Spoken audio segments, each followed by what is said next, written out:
Dzień dobry Państwu w kolejnym odcinku podcastu Politechniki Łódzkiej Smaki Nauki. Dziś pomówimy o wyjątkowym smaku. Wszystkim znanym, kojarzącym się z bliskością i domowym ciepłem. Z profesor Anną Diowgrz porozmawiamy o chlebie. Dzień dobry Pani profesor. Dzień dobry. Spójrzmy na historię pieczywa w Polsce w odniesieniu do Pani publikacji międzynarodowej na temat europejskiego pieczywa. Jaki był i jest polski chleb? Niewątpliwie polski chleb jest niepowtarzalny i wyjątkowy. Wszyscy wiemy, że ma specyficzny, unikalny smak i zapach. Jak do tego dodamy chrupiącą skórkę, elastyczny miękkisz, który bardzo długo utrzymuje wilgotność, to wiadomo, że żadne inne pieczywo na świecie nie wytrzymuje tej konkurencji, a już szczególnie pieczywo tostowe, które tak naprawdę przed podpieczeniem jest mdłe i bez wyrazu. To, że mamy tak szczególny dar w postaci pieczywa polskiego, to wynik wieloletniej tradycji upraw żyta w Polsce. Bo ten polski chleb to pieczywo mieszane pszenno-żytnie albo pieczywo żytnie. Tu znowu specyfika surowca powoduje, że takie pieczywo wymaga wcześniejszego ukwaszenia ciasta. I długotrwała fermentacja, w czasie której namnażają się bakterie mlekowe i drożdże, powoduje, że powstaje cała pula metabolitów, które budują ten specyficzny aromat, ten, któremu trudno się oprzeć. Obecnie na polskim rynku jest bardzo duża różnorodność pieczywa. Na co zwrócić uwagę podczas zakupów? Oczywiście to, że jest bardzo szeroka różnorodność pieczywa, to bardzo dobrze, bo każdy może znaleźć coś dla siebie. Natomiast myślę, że nieco niepokojące jest to, że pieczywo pszenne zaczyna zdobywać dominację i to pieczywo na zakwasie zaczyna być mniej popularne. Ono także zmniejsza swoją popularność poprzez to, że mąka żytnia już nie jest tym tańszym surowcem, a jednocześnie technologia produkcji pieczywa na zakwasie jest czasochłonna i pracochłonna. Stąd sami piekarze oferują bardzo szeroki repertuar pieczywa pszennego, a to pieczywo tradycyjne, pieczywo z udziałem mąki żytniej nieco przegrywa, także cenowo. I często piekarze sami powodują to, że zniechęcają konsumenta do zakupu pieczywa, bo jeżeli zaczynają tę technologię upraszczać po to, żeby obniżyć koszty, to później ten konsument jest rozczarowany jakością tego pieczywa i wraca do jakichś innych wyrobów. Natomiast świadomy konsument powinien wiedzieć, że polski chleb to nie tylko ten specyficzny smak, zapach, ale to także wyjątkowe walory zdrowotne. Dlatego, że ta długotrwała fermentacja powoduje, że pieczywo wzbogaca się przede wszystkim w kwas mlekowy, ale także w szereg innych metabolitów, które są dobroczynne dla naszego układu pokarmowego. Takie pieczywo charakteryzuje się też dużo lepszą przyswajalnością mikro- i makroelementów, bo ta długotrwała fermentacja powoduje pewne przemiany. Także takie pieczywo jest bogatsze w witaminy i dlatego z punktu widzenia zdrowia powinniśmy wybierać właśnie pieczywo mieszane, pszenno-żytnie. Ono jest dużo lepsze, dużo atrakcyjniejsze, dłużej zachowuje świeżość, stąd atrakcyjność tego pieczywa jest z pewnością niezaprzeczalna. Czy to oznacza, że powinniśmy właśnie szukać pieczywa na naturalnym zakwasie, a nie na dodatku drożdży? Czy to jest, jakbyśmy tu wytłumaczyli, jaka jest różnica między nimi? Zakwas piekarski jest takim naturalnym czynnikiem spulchniającym ciasto, który jest znany od 5000 lat. I przez kolejne tysiąclecia to był jedyny czynnik, który pozwalał na uzyskanie takiego pulchnego, rozrośniętego chleba. Natomiast w drugiej połowie XIX wieku, kiedy do produkcji piekarskiej wprowadzono drożdże w postaci dobrze nam znanej kostki piekarskiej, spowodowało, że te technologie zaczęto upraszczać. Tyle tylko, że w przypadku pieczywa pszennego jest to możliwe, żeby dodać po prostu drożdży i w bardzo krótkim czasie uzyskuje się spulchnione ciasto, które można wypiec. Ta technologia nie sprawdza się wszędzie tam, gdzie mamy mąkę żytnią. Mąka żytnia ma dużo związków, które chłoną wodę i nie tworzy się taka specyficzna siateczka, która umożliwia zatrzymanie pęcherzyków gazu i dlatego, żeby uzyskać dobrej jakości chleb z udziałem mąki żytniej, konieczna jest ta długa fermentacja, gdzie zakwasza się ciasto. Co nie oznacza, że dzisiaj pieczywo na zakwasie produkowane jest bez dodatku drożdży. Dodatek tych drożdży na końcu pozwala szybciej uzyskać rozrośnięte bochenki. ale już nie mamy tej długotrwałej fermentacji w cieście pszennym, poza pewnymi wyjątkami. Na świecie są takie specyficzne wyroby jak ciabatta, francuska bagietka. To są wyroby pszenne na zakwasie, ale generalnie cały świat zapomniał o tej technologii i dzisiaj stara się do tego wrócić. To bardzo ciekawe. A jakie mamy jeszcze inne rodzaje pieczywa? Jak rozumiem, tu mamy na naturalnym zakwasie, na drożdżach. Wspomniała pani profesor o rodzajach mąki. Często też na przykład konsumenci mówią ciemne pieczywo. Trzeba pamiętać o tym, że ostatnie 200 lat młynarstwa to były wysiłki, żeby uzyskiwać rafinowane mąki, oczyszczone, najbielsze. Bo kiedyś ciemne pieczywo kojarzyło się z ubóstwem, z niedostatkiem, a bogactwo właśnie z białymi, pszennymi bułeczkami. I przez lata próbowano jak najwięcej tych części ziarna zewnętrznych oddzielić. A te części zewnętrzne właśnie zawierają barwniki, stąd ciemniejsza mąka. Tyle tylko, że to nie tylko te barwniki, ale to błonnik pokarmowy, białko, witaminy, także związki mineralne. Stąd, kiedy rozwinęła się nauka o żywieniu, okazało się, że tak naprawdę to odrzucaliśmy te najbardziej wartościowe części, frakcje mąki, produkując pieczywo jasne, które jest rzeczywiście delikatniejsze, ale żywieniowo dużo mniej korzystne. I dlatego dzisiaj bardzo dużo mówi się o tym, żeby wracać do pieczywa ciemnego, do mąk razowych. Z tym, że nie każde ciemne pieczywo to pieczywo wypieczone z mąki razowej. Czasami jest ono podbarwiane, więc taki czekoladowy, brązowy kolor wcale nie oznacza, że jest to najwartościowsze pieczywo, bo te naturalne barwniki pochodzące ze zboża nadają szczególnie pieczywu żytniemu taki beżowo-szary nawet odcień miękiszu. Ale to jest to, czego powinniśmy poszukiwać. Także w takim pieczywie razowym inna będzie konsystencja miękiszu. On nie będzie taki puszysty. Ta porowatość nie będzie taka równomierna, dlatego że mąka razowa jest bogata w błonnik pokarmowy. On chłonie dużo wody, stąd ten miękisz będzie bardziej wilgotny. On będzie cięższy zdecydowanie i ta porowatość też nie będzie taka doskonała, ale to świadczy o tym, że to jest wysokiej jakości żywieniowej pieczywo. Czyli tu jest bardzo ciekawa wskazówka, w jaki sposób troszkę odróżnić już na rynku nie tylko etykieta i jej skład, ale jak nie mamy tej etykiety, to możemy zrobić taką domową trochę ocenę organoleptyczną. To jest prawda, bo w momencie, kiedy kupujemy chleb, tak naprawdę możemy ocenić tylko wygląd. A niekoniecznie ten okazały bochenek, ta duża objętość świadczy o wysokiej jakości, bo po przekrojeniu może się okazać, że w środku ten miękisz jest taki właśnie puszysty, watowaty. Miękisz jest jasny. Czasami pieczywo sprzedawane jako mieszane zawiera bardzo mało mąki żytniej, stąd ten miękisz jest podejrzanie jasny, ale on będzie szybko wysychał, on będzie się kruszył. Taki chleb będzie mdły, będzie miał słaby aromat, stąd tak naprawdę metodą prób i błędów musimy wybierać pieczywo, a później po spróbowaniu zdecydować, czy wracamy do tego samego wyrobu, czy szukamy czegoś innego. Czy możemy stwierdzić, że pieczywo jest dla każdego? Bo teraz panują takie mody na różnego rodzaju ograniczenia w diecie albo wzrost udziału niektórych surowców. Czy faktycznie pieczywo jest dla wszystkich? Zdecydowanie można powiedzieć, że pieczywo jest dla wszystkich. I tutaj jest dobry moment, żeby odkłamać pewne mity. Jeden mit to mit o tuczącej roli pieczywa. Stąd wiele osób, które próbują zredukować masę ciała, w pierwszej kolejności odrzucają pieczywo. A taka taktyka jest błędna, dlatego że pieczywo dostarcza nam energii, ale zgodnie z zaleceniami dietetyków to właśnie produkty zbożowe powinny być głównym źródłem energii, ale pieczywo to także bardzo duża ilość białka. Około 20-25% białka z dietą powinno właśnie pochodzić z pieczywa. To także składniki mineralne, witaminy, o których mówiłam. Natomiast trzeba świadomie wybierać, jakie pieczywo.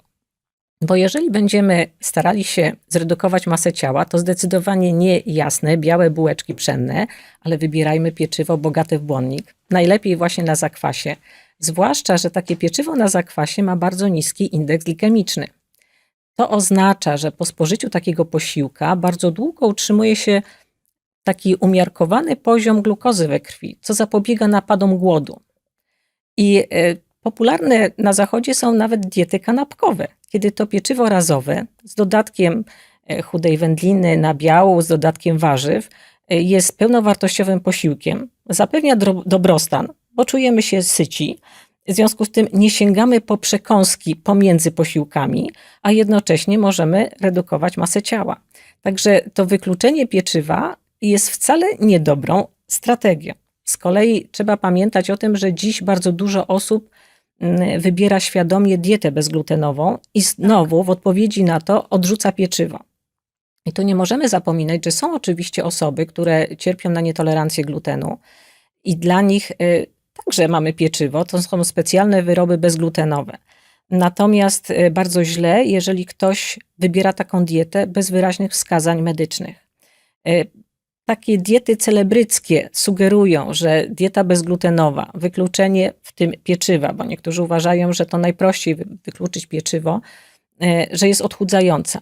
Ale tak naprawdę, jeżeli rzeczywiście wyrzucimy całkowicie z diety pieczywo, to często przy okazji jeszcze makarony, kluski, to często może się okazać, że my po prostu taką wprowadzamy dietę ketogeniczną. A zarówno dieta bezglutenowa, jak i ketogeniczna powinna być wprowadzana tylko z wyraźnych wskazań lekarza i pod nadzorem lekarza. Dlatego, że stosowanie takiej diety na dłuższą metę jest szkodliwe. Dlatego, że pozbawiamy się właśnie ważnych dla zdrowia składników. Niezwykle to ciekawe, jak pani profesor wspomniała, właśnie o tych pieczywach bezglutenowych. Ja wielokrotnie próbowałam i ono smakuje zupełnie inaczej. Właściwie nie do końca bym powiedziała, że przypomina ten charakterystyczny polski chleb. A jakie właściwości ma polski chleb? Wspomniała pani o tych o białku, o błonniku pokarmowym. Na pewno pieczywo bezglutenowe sensorycznie dalekie jest od pieczywa tradycyjnego, dlatego że pozbawiony jest tego najważniejszego składnika, glutenu, który zapewnia tę odpowiednią konsystencję ciasta i później miękiszu.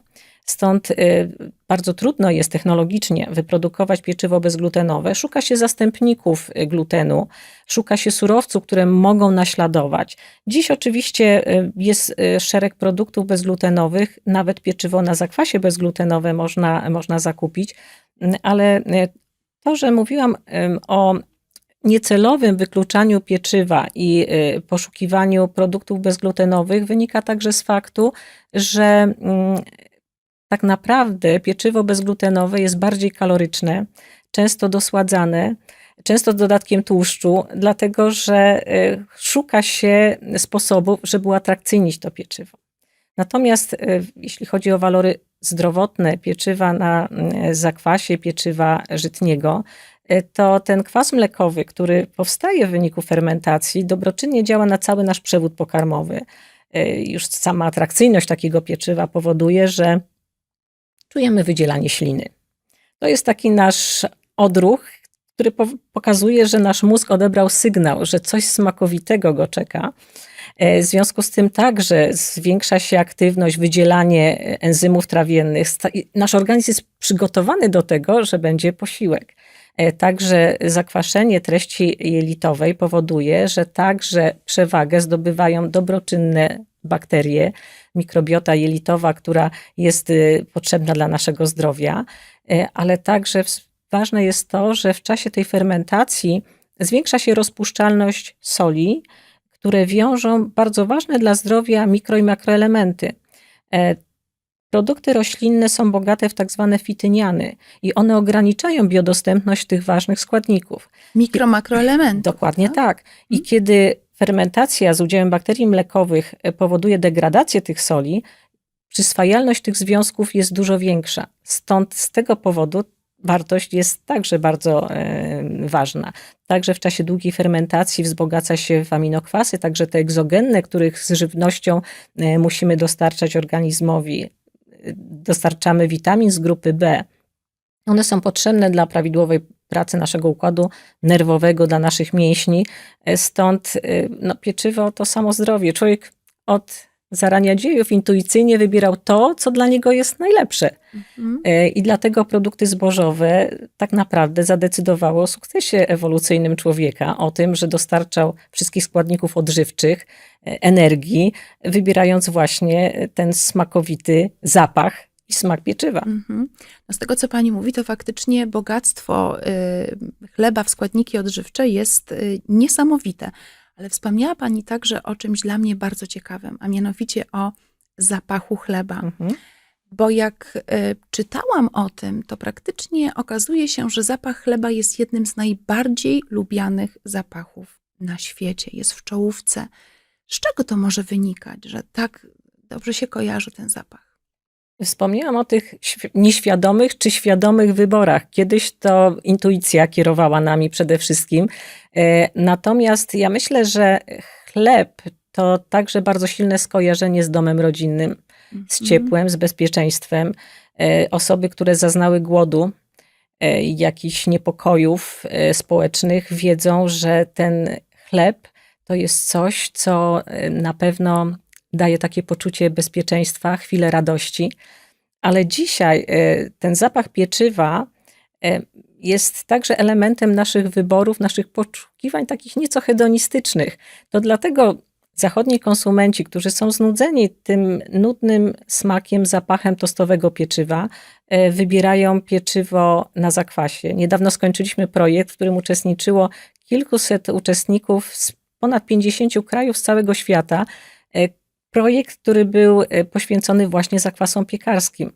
Świat zwraca się do zakwasów nie tylko ze względu na walory zdrowotne, ale przede wszystkim, myślę, ze względu na oczekiwania konsumentów, którzy szukają tej ciekawej różnorodności. A polski chleb jest o tyle ciekawy, że produkowany jest w większości w małych rzemieślniczych piekarniach. I każda piekarnia ma swój specyficzny zakwas. Dlatego, że fermentacja, chociaż kierowana przez piekarzy, polega w dużej mierze na spontanicznych procesach, a one wynikają ze składu tej mikrobioty zakwasu piekarskiego. I w każdej piekarni, szczególnie tych, które mają długoletnią tradycję, z pokolenia na pokolenie produkowano tam chleb, to w takiej piekarni panuje specyficzny mikroklimat i także to środowisko mikrobiologiczne jest typowe dla danej piekarni. Stąd z tej samej mąki w różnych piekarniach uzyska się inne pieczywo, bo na wyposażeniu piekarni, na dzieżach, na deskach do kształtowania pieczywa, także na ubiorach piekarzy, cały czas ten pył mąki z tą specyficzną mikrobiotą powoduje, że skład danego zakwasu jest inny. Poza tym piekarze potrafią tym procesem fermentacji kierować, selekcjonując jedne drobnoustroje, a eliminując inne. I tak poprzez dobór czasu fermentacji, konsystencji ciasta, temperatury kształtują specyficzny dla danej piekarni zakwas. I to powoduje, że każdy chleb także inaczej pachnie. Okazuje się, że zapach pieczywa to nie jest jeden związek. To w przypadku owoców możemy przy pomocy jednego związku chemicznego naśladować naturalny aromat bananów, jabłek. Typowy zapach pieczywa to jest około 150 związków w bardzo różnych kombinacjach. Wszelkie próby uzyskania sztucznego aromatu chleba kończą się najczęściej fiaskiem, a takie najbardziej udane to jest kompozycja co najmniej kilkudziesięciu związków, żeby zbliżyć się do tego zapachu. Wspomniała pani, że każda piekarnia ma swój taki charakterystyczny klimat. Czytałam czasami, że w niektórych piekarniach podkreśla się, że na przykład ich zakwas ma 80 lat albo nawet 100 lat. Co to oznacza? To oznacza, że tak naprawdę ten zakwas cały czas był i jest żywy, dlatego że zakwas piekarze nauczyli się pielęgnować, odnawiając poprzez dodawanie świeżej porcji mąki i wody i codziennie ten zakwas jest pielęgnowany.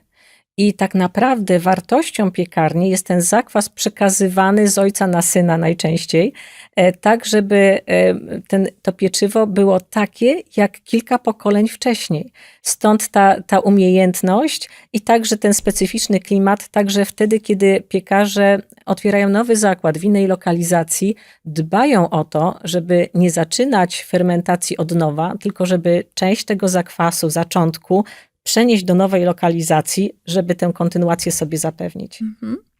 A po czym poznać pieczywo wysokiej jakości? Jak je rozpoznać w gąszczu tych bardzo wielu produktów? Czym się kierować? Na pewno pewną wskazówką jest to, że jest to pieczywo na zakwasie właśnie. Natomiast tak naprawdę to musimy polegać na naszych zmysłach, bo pieczywo dobrej jakości to właśnie nie to, które będzie bardzo okazałe, pulchne, tylko takie pieczywo, które będzie miało duży udział mąki żytniej, najlepiej mąki razowej.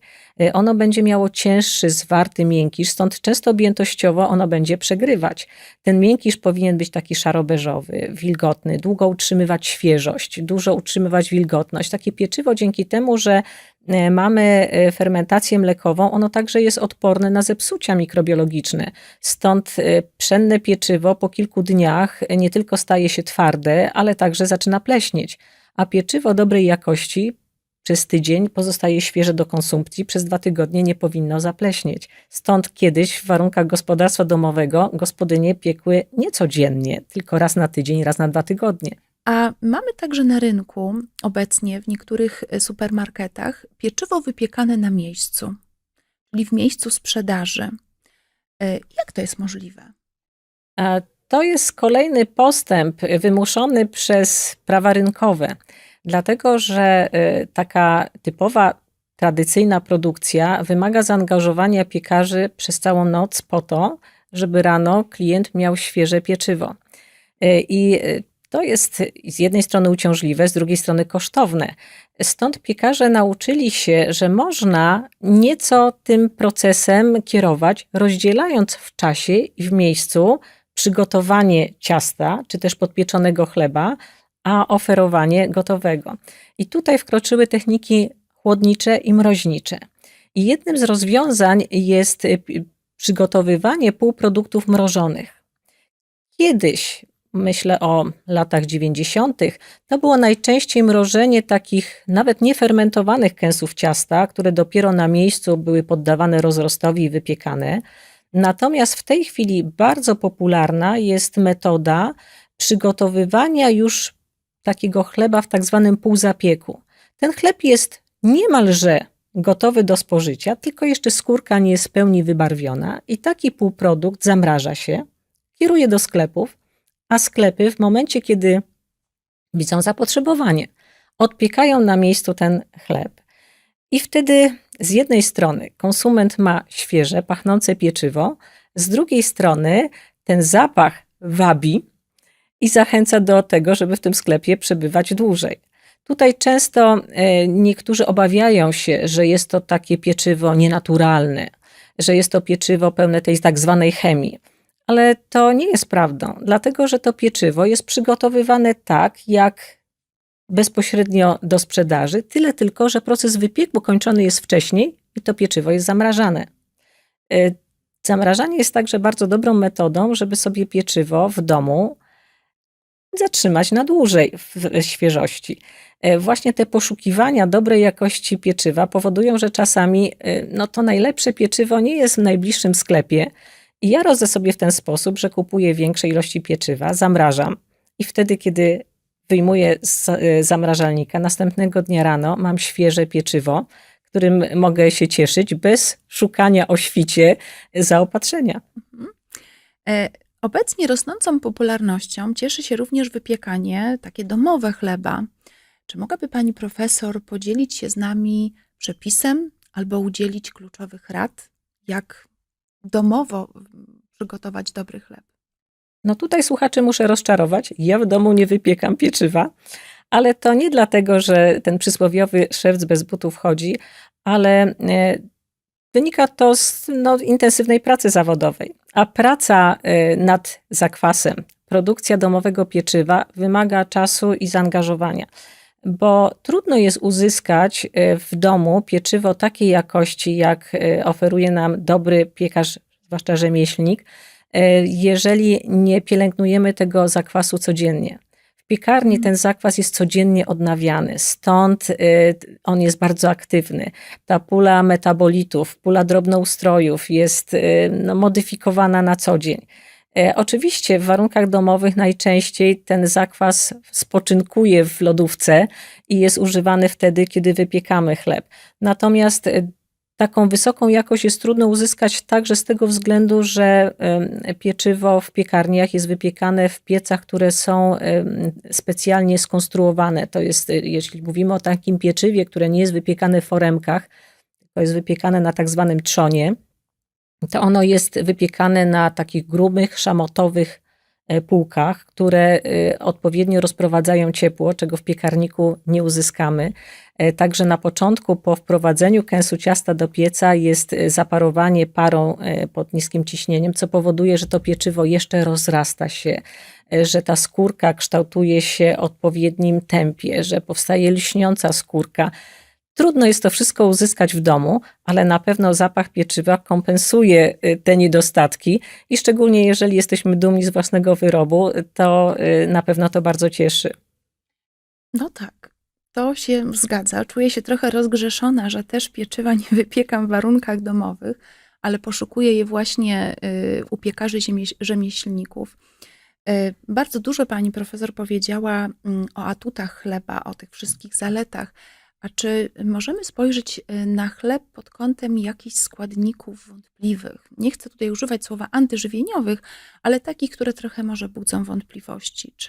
Czy coś takiego tutaj pani by nam wskazała, podała przykłady? Tutaj można mówić o dwóch grupach substancji, które budzą niepokój. Jedna z nich to są polepszacze i one bardzo niepokoją konsumentów i zupełnie niepotrzebnie.